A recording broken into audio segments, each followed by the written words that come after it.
ভাইয়া পরিবারে অশান্তি ছিল, স্বামী স্ত্রীর মধ্যে অশান্তি ছিল, ঝগড়া ছিল বহুদিন ধরে, কেউ কারোর সঙ্গে কথা বলতে না, চোখে চোখে দেখলেই যেন রাগ হতো, কিন্তু প্রার্থনা করতে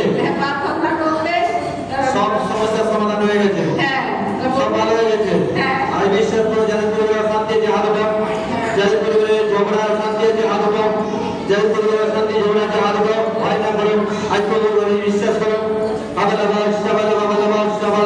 পিতা বাংলাদেশে কোনো আত্মা কথা বলে আমি তোমার ধন্যবাদ জানি। আজকে ঘরে অশান্তি আছে পিতা, আজকে অশান্তির আত্মা চাই,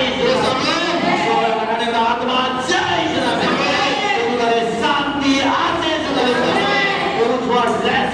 পিতা স্বামীর মধ্যে ঝগড়া বিবাদ চাই, সুখে ব্লেস হয়ে যা ঈশ্বরের নামে। প্রভু তুমি জোয়ার ব্লেস করো ঈশ্বর নামে চাই, বিশ্বাস করে তুমি তা করছো।